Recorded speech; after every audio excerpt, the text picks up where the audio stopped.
All right, sorry, I don't know what happened. I don't know what happened to the video. I clearly made a mistake, but I'm glad I look over them time to time. All right, so that was militarism and alliances, yes? Right, we're building up our military for the sake of building up our military and to be strong on everybody else.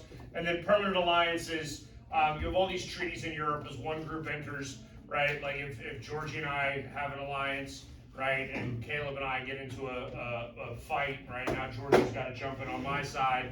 Now Aaron sees that as being unfair. He's got an alliance with Caleb. He's going to jump in. It just becomes a domino effect until everybody is essentially involved, right? Number three, you have issues over imperialism, right? So you have a whole bunch of European nations that are still, even into the 20th century, posturing over who is sort of the global daddy to everyone, right? Who is most powerful, most in charge, most dominant, strongest, best, most wealthy, yada, yada, yada, yada, yada, right? The reality is, have we heard the expression "to the victor go the spoils"? Yes. Do we know what that means? Yes, right? So it basically means that if you get into a war and you win, you get to like steal from the other side, right? Like, why do you think that like the British Natural History Museum has the history of literally every other country? Because they won all the wars. And they just take it. Right? Okay. That's the idea of sort of the spoils of war, is what it's sometimes referred to. And as these countries are still fighting over imperialism, right, by defeating a country in Europe and weakening them, you could theoretically steal their colonial powers elsewhere, right? Like the countries that they have colonial control over, right? They want to have increasing spheres of influence, further their own economic growth, and I mean, that is really the definition of a Cold War. Do we know what a Cold War means? No. Okay, so if I told you that there's hot wars and cold wars, what is a hot war? Where we actually shoot and kill each other. Yeah. That's a hot war, right? Therefore, what is a cold war? Where we don't shoot and kill each other, right? Where we're at war, but we're not actually trying to kill each other, right? The reality is imperialism at the end of the 19th century and into the 20th century is really a cold war in Europe, in which these people are fighting over global domination and global control, but they're not actually killing each other. Once the war turns hot, right, then we can gain territory from that Cold War that we wanted long ago. All right? And then fourth, here's the idea of nationalism, which, here's the thing. If you are nationalistic, like if you love America, good for you. There's nothing wrong with that, right? You are absolutely welcome to love America, right? If you love your country to the point that you think your country can never, ever, ever, ever, ever do any wrong, you're a fool, okay? Nationalism is not so bad in small doses. Nationalism is not so bad in terms of trying to create general culture and well-being and progress. It becomes problematic when nationalism hits an extreme to where you think that others are inferior and therefore should sort of be subservient and not capable or not worthy of sort of the same autonomy and freedoms that you have. What? Sort of. I mean, there's definitely an arrogance that goes to nationalism, the same as the white man's burden. That's absolutely true, right? Arrogance, by and large, is not a good thing. It's not a good thing personally. It's not a good thing historically.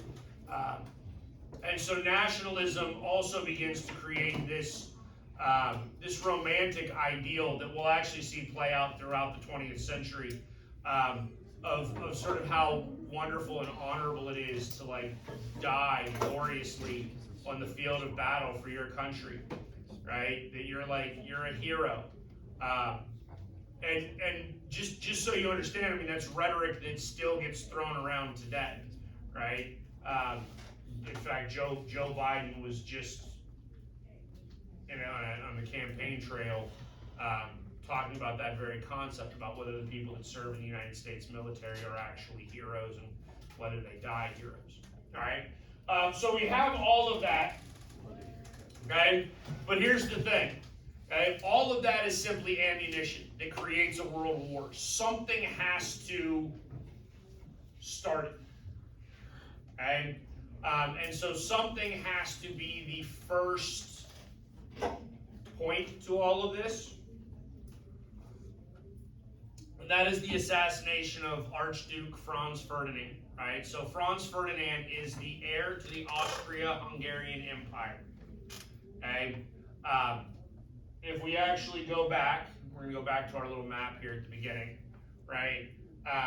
This is like Germany and what used to be Prussia, right? And then this down here is the Austria-Hungarian Empire, and they're sort of in control of this area right here, which is called Serbia. Serbia, in fact, Serbia is not really a nation at this point at the beginning of the war. And so Franz Ferdinand is in Serbia, sort of visiting, and he is assassinated. Was it Black Hand? What? That was the organization. The Black Hand? So here's the thing. There's actually some significant evidence, or well, let's say conjecture, right? There's some theories that Franz Ferdinand was assassinated not by plan, but more by happenstance, right? There wasn't some drawn out, elaborate, like, we're gonna take a shot at this dude, but instead, it was sort of an assassination of opportunity rather than a meticulously planned operation, right? But that assassination happens, right?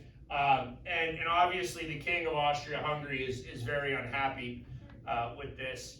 And so there are some demands placed upon the Serbian people that are really, the Serbian people are incapable of meeting the demands, right? Okay. I mean, for instance, if you, let's just say that you were a country and I was a country, and somebody in your country murdered one of my children, and I told you I needed $10 billion for that, right? Any of y'all got $10 billion laying around that you could give me? No. Of course not, right? The demands placed upon the Serbian people were unrealistic, and if memory serves, they had like 30 days to comply, which is also sort of unrealistic. I think Austria-Hungary did this. This is my speculation now. In part because they wanted to go to war. They wanted retribution. They wanted revenge, but they needed to be seen as justified in doing so, right? So they put these demands out there. The demands are not met. Now they have no other option but to go to war, right? And so then World War I is drastically different than any other war that has been fought up to this point. When we go back and we look at war and warfare over the course of time, we know that back in the Revolutionary War in America, we remember from first semester, how did large armies fight?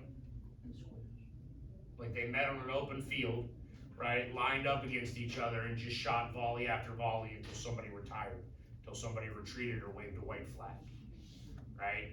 By the time we get into the Civil War, right, we've utilized more Native American tactics, right? We're utilizing some guerrilla warfare aspects. But we still do have large armies meeting on a battlefield and attacking one another throughout the Civil War. Again, you're going to have large armies meeting on a battlefield, but what happens here in World War I is we end up with what's called trench warfare, which is a direct result of some of the modern aspects to war, right? There are some significant technological advancements that essentially make trench warfare a necessity, right? Rather than an option. That's the better way of saying it. All right. So before we get to America in the war, before we get to the war itself, let's pivot a little bit and look at sort of what's happening domestically, right? So that war begins in 1914, and the United States is not involved. Woodrow Wilson is the president of the United States. He was elected in 1912. He begins serving in 1913. Right? That war begins in 1914, and Woodrow Wilson does his darndest to keep us out of that war. Okay? In fact, Woodrow Wilson does so well to keep us out of the war that in 1916, when Woodrow Wilson runs for re-election, he runs on the idea of "I kept you out of the war." That is his campaign slogan. Right? I kept you out of the war, and then he immediately gets involved in the war. Now we'll talk about why here in a second, right?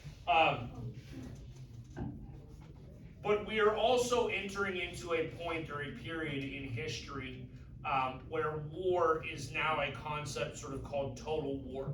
And I know that we talked about that ever so briefly with the Civil War. Do we remember what total war means? What is it, Beckett? Like you just destroy everything you can. So, well, that would be the destruction part of it, but it's everything is sort of the concept. Everything now becomes war related, right? And when I say everything, I mean literally everything, right? From the food you eat to driving an automobile to the clothes that you wear, everything is related to the war effort, right? When we get to World War II, you'll see that in World War II, for instance, if you were a woman, right, and you wanted to get married during World War II, you did not get the wedding dress of your dreams, right? Because silk was no longer available to you, and you were openly willing to not have silk. Silk was used for parachutes, so it had to go to the war effort. Yes, ma'am, Simi. So was there still slaves at this time? No. Oh. No. So Wait, you mean in America or in the world? in America. No, there's no slaves in America. Oh, 'cause I was gonna ask if they fought with the people. No, so I mean, the Civil War ends slavery in the United States, okay. right? Well, yeah, we'll just say the Civil War ends slavery. I mean, we ought to know, hopefully we know, that it's actually the 13th Amendment that ends slavery.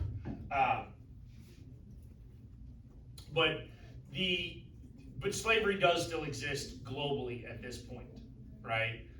The reality is you could actually look at Russians, right? So Russia is a country in 1914, and I think we talked a little bit about this yesterday, right? About Russia and how they behave in wars. In World War I, the people Russia were actually sending to war were called serfs, right? That's sort of the term that would be associated with those people. Serfs are people that were born into the land in which they worked. I mean, Russia is still feudalistic in 1915, right? Do we know what feudalism is? Yeah. We learned that in world history. Caste system. Yeah, like a caste system, right? And if you don't know what a caste system is, it just means there's a very, very hierarchical system in terms of society, right? Like you have the king, and that was Tsar Nicholas II, and then you had nobility, right? And then you had landowners, and then you had serfs. And serfs were these terribly low-level poor people who worked the land of nobility, and they didn't have any freedom. They were essentially slaves, right? I mean, they had no freedom. They were born into their position in life. They worked the land that they were born on until they died, and then they were dead, and that was it. It was their whole life. Those were the people that Russia was sending to the war, right? Because again, they're sort of slave-like in terms of American society. They didn't call them slaves because in a caste system, it's not really slavery. It's just your lot in life, which is where you were born. But yeah, those are the people that are fighting in Russia. So back to the United States, right? Even before the war, before the United States gets in the war, we are absolutely participating in the war effort, right? The United States is aiding the Allied nations. We are supplying England and France with goods, resources. foodstuffs, right? When you have warfare that occurs in Europe, and we'll talk about it specifically on the Western Front, right, into Belgium, France, so East France, West Germany, Belgium, that area. You had long fields, you had fields that were dug up in this trench warfare concept. Those would be fields that used to have grown crops. You can't grow crops anymore, you can't grow food anymore. Now you end up in a situation where you have to start importing that, right? And America is in a unique position in both world wars, really, to make significant sums of money because we can supply materials, finished products, raw goods, we can supply everything to the war effort of our allies because the fighting does not actually happen in the United States, right? And we're sort of unique in that regard, right? Because after the Civil War, we've not fought a war on our home soil, period, ever, like hard stop. Right? Yes, we were bombed during Pearl Harbor, and you could count 9/11 as an attack on American soil, right? But those are individual attacks. They're not wars. There's not the long-standing devastation and disruption and collapse of infrastructure, right? Our factories still exist. Our farms are still producing. And so the United States is going to ramp up production of a whole bunch of different things. Right? We're going to put more people to work. We're going to try to aid the war effort in Europe in order to, in some ways, enrich ourselves. Right? Like that's actually great. Okay? If I had no morals whatsoever, and had like the means, you know, being an arms dealer, being an international arms dealer, and basically starting wars, supplying both sides with guns that I'm getting paid for, and then watching them kill each other is wonderful for me. I would get rich. Right? The United States has that sort of opportunity now. We are not arming both sides though, and that's going to end up being part of the problem. All right? So we create the Food Administration. Again, they're trying to increase food production, but even regular citizens, civilians here in the United States are going to participate in the war effort by doing things like Wheatless Monday and Meatless Tuesday, and I think it was like Porkless Fridays or whatever. We're going to give up a wide variety of stuff in order to try to decrease consumption here in the United States as well, therefore to aid our allies. Right? As far as minorities go, we have a number of African Americans that volunteer for the war effort. It's worth noting, and I don't know that we've talked about it yet. Did we talk about the first Great Migration? Have we talked about Great Migrations at all? Have we talked about migration with inside the United States? Okay, so we did talk about the exodusters, right? People leaving the South, right? There's a mass exodus from the South, specifically among slaves. We know where those people went predominantly. Okay, so exodusters are the ones that are going for those homesteads in the Midwest, right? What we call the Midwest today. Cowboys, in fact, there were a lot of black cowboys, right? In fact, if you're ever bored, there's a black cowboy museum in Rosenberg. Did y'all know that? Yeah, right. Because that was one of those jobs. And I mean, now this is related. This is honestly something that I should have taught you a while ago already. That's one of those jobs, especially for like former slaves. One, being a cowboy provides an immense amount of freedom because you live under the stars and you sort of go wherever you want.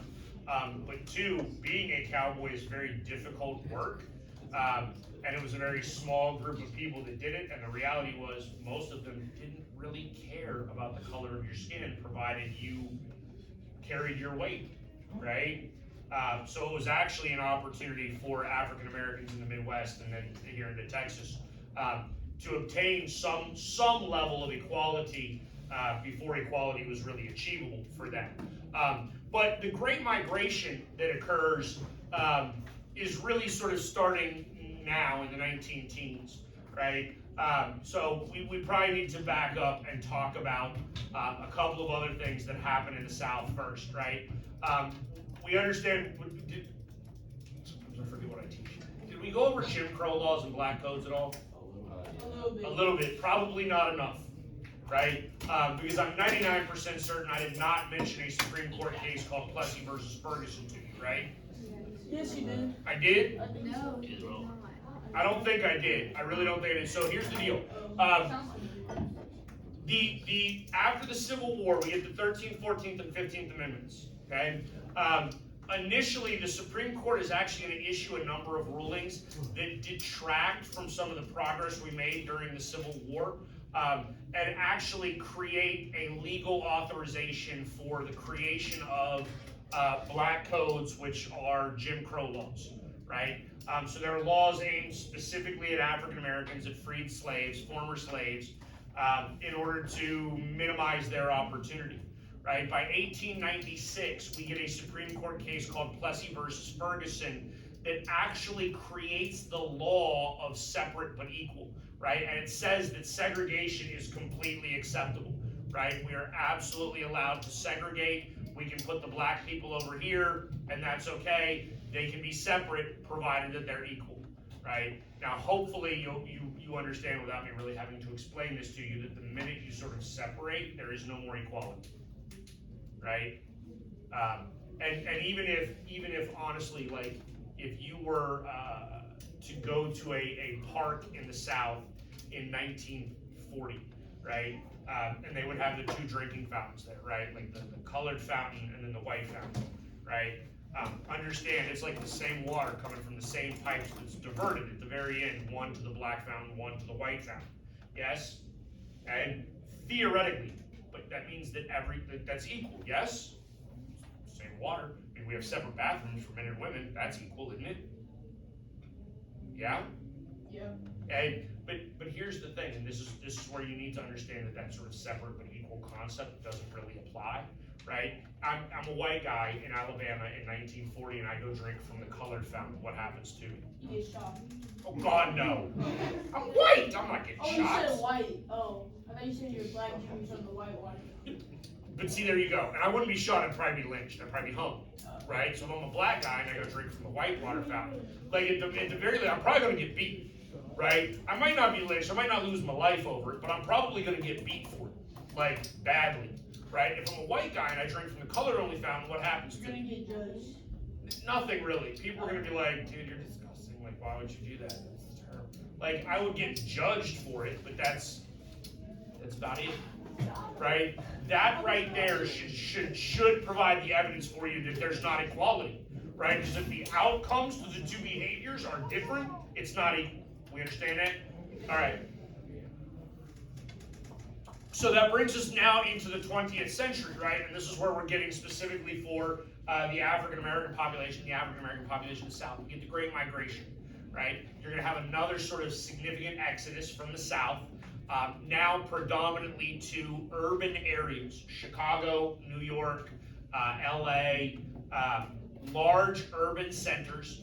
Where people would be able to find housing relatively easily, right? They could find ethnic neighborhoods that would provide for a sense of community relatively easily.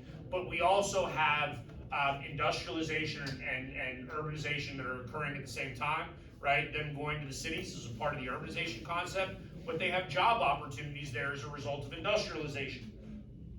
So now they can go to work in the War Department, right? They can go get a job in the factory.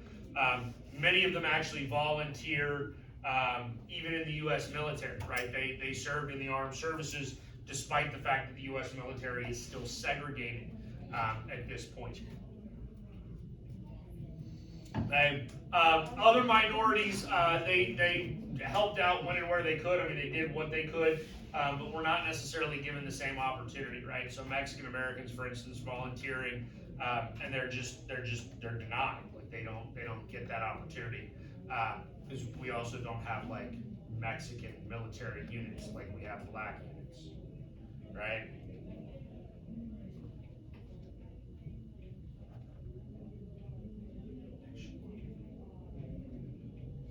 We're gonna skip a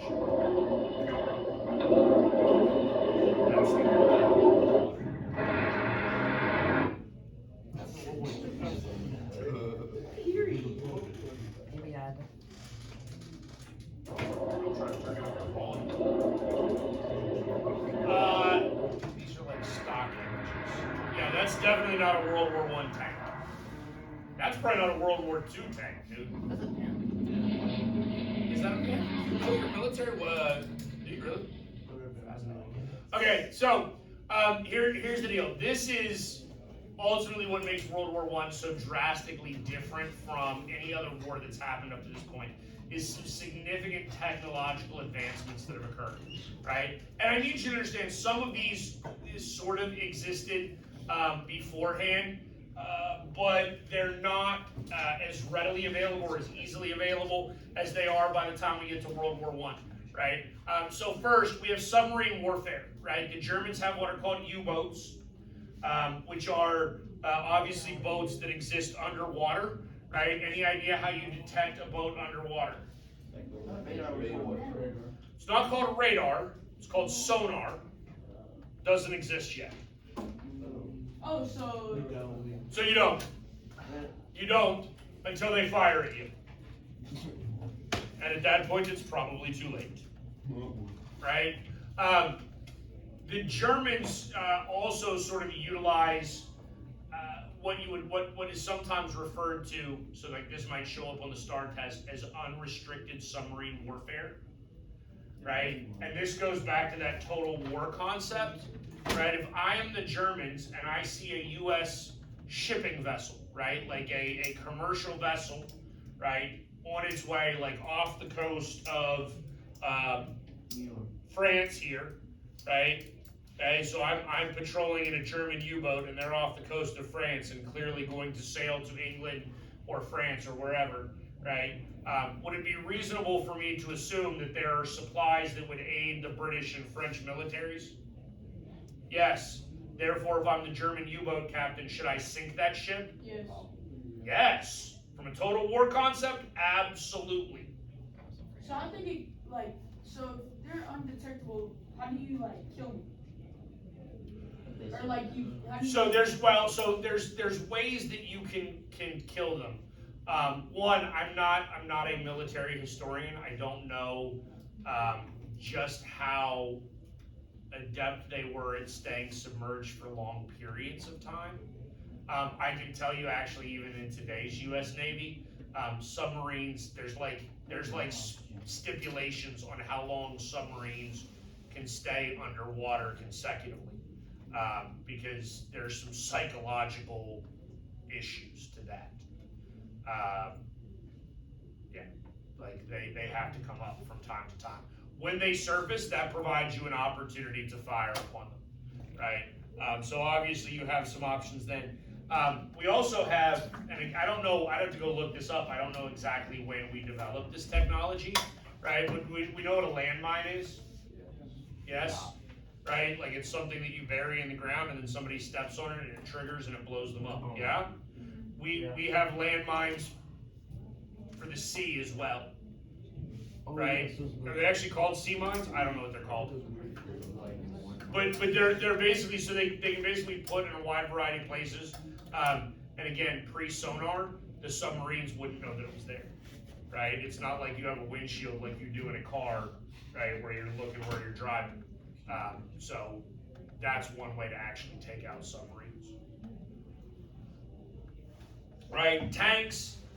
Tanks become very important. Armored vehicles are actually a huge advantage, period, but tanks are really going to become a necessity in order to deal with trench warfare, right?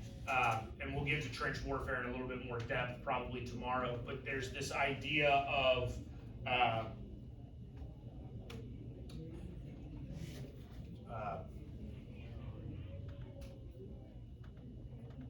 no man's land, right? So there's this vast open space, and at any point in time when anybody like tried to cross it, they were just gunned down mercilessly. Because we also have, and this probably should be on here, I know it's in this PowerPoint somewhere, machine guns. Machine guns are a relatively new, in fact, I want to say it's the Browning water-cooled machine gun that is the first like easily portable machine gun of this era. I think Browning was the original manufacturer. but they're portable machine guns. Now, granted, it takes like a crew. It takes like a 4-man crew because somebody's got to carry like the gun itself. Somebody's got to carry the barrel because you have to change the barrels out if they get too hot. Somebody's got to carry the base or the stand that you set it up on, and somebody's got to carry all the ammunition because if you're unaware, machine guns fire like hundreds of rounds a minute, right? So you have to carry a significant amount of ammunition with machine guns. So most machine gun groups, it was like a squad, it was like 4 guys that would all operate sort of together in order to deal with this, right? But that's part of what makes trench warfare so bad too. Airplanes are a relatively new commodity, but we do have the first beginnings of actual like air warfare, right? Where you actually have like dogfight, what's called dogfighting, planes that are like shooting at one another. The Germany is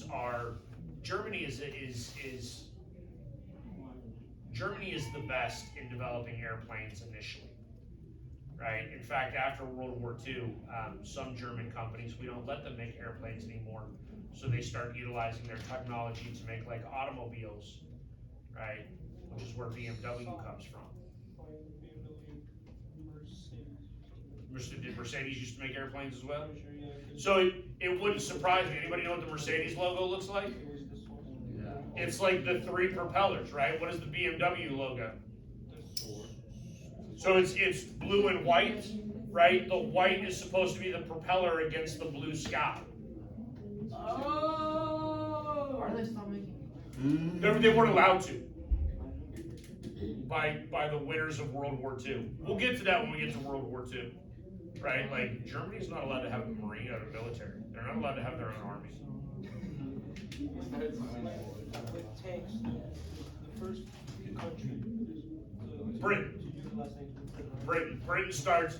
Yeah, I mean that's really the thing. I mean, British inventions or British technological advancement really aids sort of the ground game. Germany is a little bit more advanced in terms of the sky. So there you go, right? So the Gatling gun, Gatling guns existed before this point. Yeah, Gatling guns were initially like the hand crank, but they had to be loaded on like wagons. Those things were not transportable, right? We get transportable machine guns, and that's really what you're looking at here in this photo. Like those are things that can be broken down and carried by a small group of guys.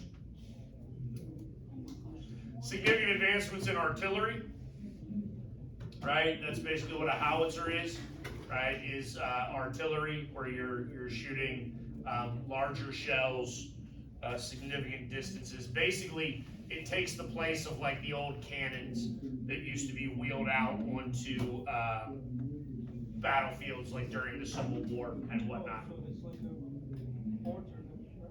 What? Machine gun. Yeah, mortar. Yeah, the howitzer is bigger than what would be considered mortars today, right? So if you didn't hear the question, you asked if it was similar to mortars. Mortars are again sort of like a 4-man group that carries mortars. They're easily portable. You'll notice howitzers are still on wheels. And even now, like the large artillery things, they're pulled around by like Humvees and things like that. Mortars are a little bit smaller, and they're more for they can be used more for close combat. But was it singular firepower like the shells? No, howitzers are larger shells. Because you got to think, the bigger the gun, the larger the shell, right? And then the larger the shells, or the greater the travel distance, and the greater the damage upon impact, right? Zeppelins, that's down here, right? A Zeppelin is basically a hot air balloon. Anybody in here a music fan? Anybody know a band called Led Zeppelin? No. Right? So this is a Zeppelin, right? If you like music, the rumor is, I don't know if this is true. I have no idea if this is true, but I'm going to tell you a little urban legend, right? When that group was like sitting around trying to figure out the name of their band, right? Somebody proposed a name, and one of the other guys was like, "Yeah, that'll go over like a Led Zeppelin." Okay. Obviously, if you had a Zeppelin made of lead, it would not fly. Okay. So the ways that these sort of worked is they're essentially like hot air balloons, except they were filled with hydrogen, which is highly combustible and not a good idea. Not a good idea, right? It's essentially like a massive, massive, massive bomb that you're flying in. Anybody want to fly on a bomb? No, I didn't think so. Right? No. And then this brings us to the last picture, which is arguably the absolute worst. Okay. In fact, this is so bad that in today's understanding of warfare, this would be considered a war crime now. You cannot use this anymore. You cannot use chemical weapons because it's a war crime. Because we decided it's a war crime. Why is jaywalking a crime? Because we decided it was a crime. Okay, so here's the thing. Just guys, just so you understand, as far as like poison gas goes, and this is probably where we're gonna have to stop. This will be the end that we get to here, right? You create chemical warfare, which is absolutely horrific in terms of what it does to people. There are chemical warfare agents today that will do things like, I mean, essentially like melt your skin off. Like it's almost torturous in nature. Mustard gas is one of the main examples of this day and age. And mustard gas would like blind you. It would induce like vomiting, and it's a very, very painful way to die.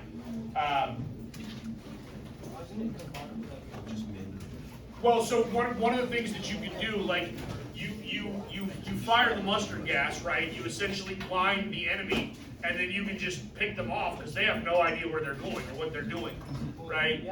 Being blinded by the mustard gas would happen even faster than like the vomiting and the actual death, right? At which point, if they're sort of staggering around and maybe they're out of like exactly where the gas is at that point, they're still easy pickings because they're just stumbling blindly on a field of battle. Like that's not a good way to fight a war. It's just not.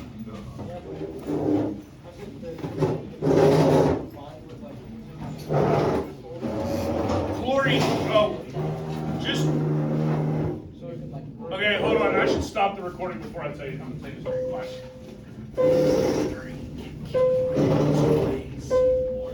Chlorine can make all kinds of chemical weapons. What about my Sometimes accidentally, don't do it. Right? Huh? I said you can become chlorine.